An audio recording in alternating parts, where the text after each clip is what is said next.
அந்நாட்களில் எலிசா மரணத்துக்கு ஏதுவான வியாதியை கிடந்தான். அப்பொழுது இஸ்ரவேலின் ராஜாவாகிய யோவாஸ் அவனத்துக்கு போய் அவன் மேல் விழுந்து அழுது, என் தகப்பனே, இஸ்ரவேலுக்கு ரதமும் குதிரை வீரருமாய் இருந்தவரே என்றான். எலிசா அவனை பார்த்து, வில்லையும் அம்புகளையும் பிடியும் என்றான். அப்படியே வில்லையும் அம்புகளையும் பிடித்து கொண்டான். அப்பொழுது அவன் இஸ்ரவேலின் ராஜாவை நோக்கி, உம்முடைய கையை வில்லின் மேல் வையும் என்றான். அவன் தன் கையை வைத்தபோது எலிசா தன் கைகளை ராஜாவுடைய கையின் மேல் வைத்து, கிழக்கே இருக்கிற ஜன்னலை திறவும் என்றான்.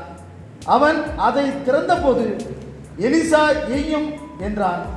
இவன் எய்த போது அவன், அது கர்த்தருடைய ரட்சிப்பின் அம்பும் சீரியனின் விடுதலையாக்கும் ரட்சிப்பின் அம்புமானது. நீர் ஆப்பேக்கேலே சீரியனை தீர முறியடிப்பீர் என்றான். பின்பு அம்புகளையும் பிடியும் என்றான்.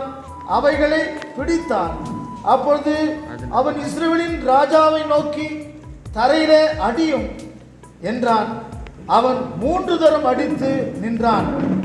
அப்பொழுது தேவனுடைய மனுஷன் அவன் மேல் கோபமாகி, நீர் 5-6 விசை அடித்தீரானால் அப்பொழுது சீரியரை தீர முறியடிப்பீர். ரொம்ப முக்கியம். லூக்கா சுவிசேஷம்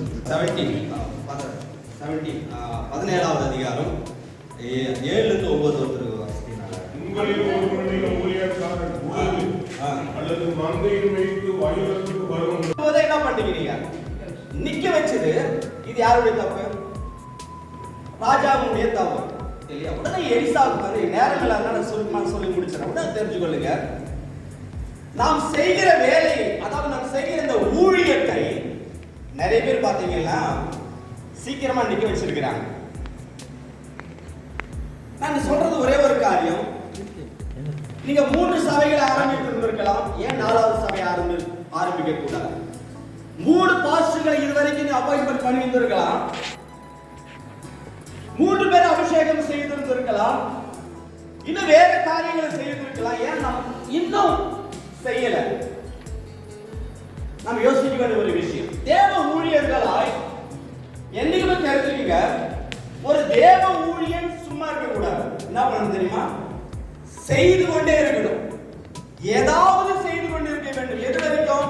ஒன்று உங்களால முடியல, பலனே இல்லைங்கிற வரைக்கும் நீங்க செய்து தான் இருக்கணும். இன்னொன்னு என்னன்னா, நம்ம தேவனாகிய கர்த்தர் சொல்லுகிற வரைக்கும் நாம் செய்து கொண்டு தான் இருக்கணும். அதுக்கு வந்து வயசு கிடையாது. சில பேர் 50 வயசு வரைக்கும் தேவனுடைய ஊழியத்தை செய்து என்ன பண்றாங்க? நிக்க வச்சிடறாங்க. இங்க நிறைய பேர் பாத்தீங்களா 50 வயசுக்கு மேல இருந்து இன்னும் ஊழியத்தை செய்து கொண்டு இருக்காங்க.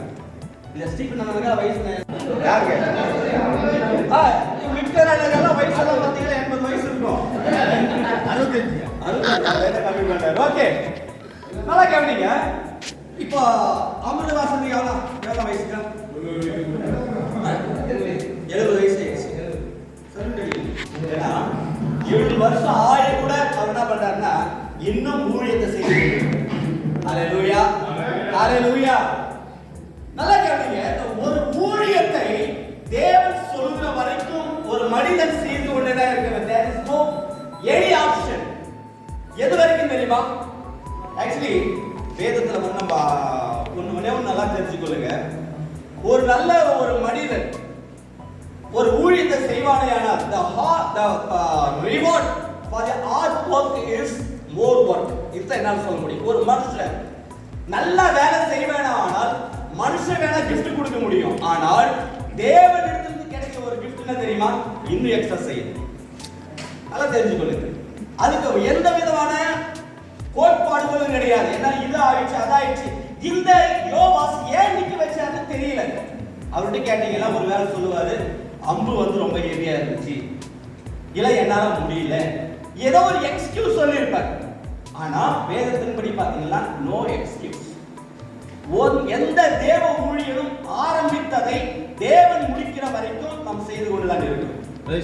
ஒருவேளை அப்படி நிற்க வைப்போமே ஆனால் நமக்கு யோவாசுடைய வாழ்க்கையில என்ன பதில் வந்துச்சோ அதை தான் நமக்கு வரும்.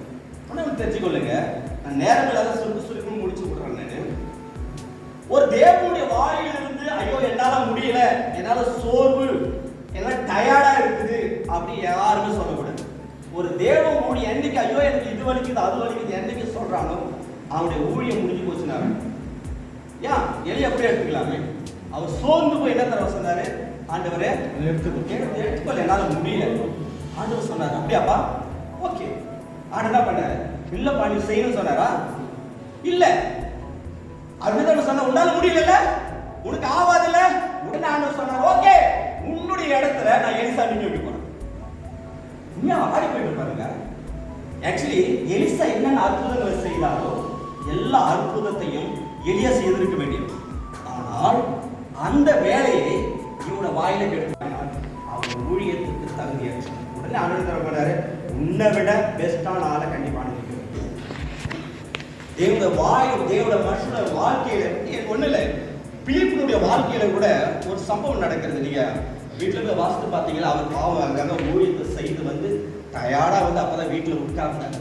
உட்கார்ந்த உடனே ஆண்டவர் தன்மை சொன்னாரு, பிலிப்புவே நீ என்ன பண்ணு, தனுஷ்க்கு போற வழியில் என்ன பண்ணு, நீ வனதத்து வழியா ஓடு அப்படின்னு. நீங்க நானா இருந்தா படிப்பா, ஆண்டவரே இப்பதான் வந்து சாப்பிட்டு வருஷத்துக்கு போறோம்னு சொல்லியிருந்தேன். வீட்டுல நம்ம சொன்னாரு ஒண்ணுமே பேச பைபிள் அதான் சொல்லுங்க. இமிடியேட்டா எழுந்து ஓடினா, ஓடி போய் குறுக்கில வருகிறதான அந்த மந்திரியை பார்த்து தேவன வார்த்தையை சொல்லி எல்லாம் பேப்டிசம் எல்லாம் கொடுத்த உடனே பேதரை வாசிக்கிறோம், அந்த ரதத்துக்கு முன்பாக பிலிப்பை தேவன் கொண்டு போய் முடிச்சிட்டார். என்னைக்குமே பாருங்க, உண்மையாய் அவர் சொல்லி இருந்திருக்காரு, என்னால முடியாத சொல்லி இருந்திருக்கலாம். ஆனா அவர் எந்த விதமான காரணத்தையும் பிலிப்பு சொல்லவே. அதனால தான் கடைசி நேரத்தில் ஆண்டவரே அவரை கொண்டு சென்றார். இந்த வேத வாசிக்க தேவ ஆவியானவர் என்ன பண்ணாங்க, வாசிக்கும் பொழுது கேட்கும் பொழுது பைபிளா வாசிக்கும் பொழுது நான் சந்தோஷப்படுறேன். ஒரு சிலரையெல்லாம் தேவன் ரொம்ப ஏற்றுக்கொண்டு இருக்கிறார். மட்டும் இல்லை, நீங்க காயின் ஆபேல் எடுத்துக்கலாமே. காயின் ஆபேல் ரெண்டு பேரும் சாக்ரிஃபைஸ்க்காக பலி செலுத்துவதற்காக ரெண்டு பேருமே என்ன பண்ணாங்க, ரெண்டு பேரும் பலி செலுத்தினாங்க. ஆனா ஒருத்தருடைய பலியை தேவன் ஏற்றுக்கொண்டார், இன்னொருத்தருடைய பலியை தேவன் ஏற்றுக்கொள்ளல. ஆபேலுடைய பலியை தேவன் என்ன பண்ணாரு, he accepted. ஆனால் காயினுடைய பலியை தேவன் ஏற்றுக்கொள்ளல. சாப்பிட்டு சாப்பிடுறவர் அல்ல, அவர் தான் ரத்தத்தையும் விரும்புகிறவர், தகன பலியை விரும்புகிறவர் என்பதை ஆபேல் ஒருவேளை அறிந்திருந்திருக்கிறார். அதனால என்ன பண்ணாரு, டிஃபரெண்டா என்ன பண்ணாருன்னா முதல் தரமான ஆட்டை பலி செலுத்தினார். அதை தான் தேவன் அங்கீகரித்தார். ஒரு வித்தியாசம், ஒரு டிஃபரெண்ட், ஒரு முயற்சி கண்டிப்பா தேவன் அதை அங்கீகரித்தார். ஹல்லேலூயா, ஹல்லேலூயா. வேதத்துல வாசிக்கிறோம் நம்ம நோவா கூட ரொம்ப ஒரு அற்புதமான ஒரு மனுஷன். நோவா வந்து நீங்க ரெண்டு பேர்ல வாசிக்கும் பொழுது அவன் நல்ல பிரசங்கியா, உலகம் அழிய போகிறது என்று சொல்லி ஒரு வருஷம் 2 வருஷம் 120 வருஷமாய் தேவனுடைய வார்த்தை எல்லா ஜனங்களுக்கும் போதித்தவர். நம்மளாம் 2 வருஷம் போதிச்ச உடனே பெரிய பிரசங்கியா இருக்கிறவங்க நினைக்கிறோம். ஆனா இவன் 120 வருஷம் பிரசங்கம் பண்ணி அவ்வளவு டேலண்டா இருக்கிறாருன்னா அவரை பைபிளை வந்து நல்லா காட்சி குடிச்சு ஆகலாம். அப்படித்தானே இல்லைங்களா? நல்ல பிரசங்கியா இருக்க. ஆனா தேவன் என்ன பண்ணாரு, அவர் கூப்பிட்டு சொன்னாரு, ஓகே நோவா நீ ரொம்ப நல்ல பிரசங்கியா, ஆனா நீ எனக்கா ஒரு காரியத்தை செய்யணும் அப்படின்னு. என்ன ஆண்டவரே, நீ ஒரு பேழையை கட்டணும். இது ஒண்ணும் புரியல. என்னடா இப்போ ஒரு பெரிய பிரசங்கியாரா இருக்கிறோம், எல்லாருக்கும் தெரியும், பாஸ்டர் தெரியும். ஆனா இப்போ ஒரு கார்பெண்டர் வேலை செய்ய சொல்றாரு. கண்டிப்பா இதை யோசிக்க வேண்டிய ஒரு விஷயம். ஆண்டவர் சொன்ன உடனே இல்ல ஆண்டவரே என்னால முடியாதுன்னு சொல்ல என்ன பண்ணாரு, ஓகே ஆண்டவரே நான் என்ன பண்றேன் செய்யறேன்.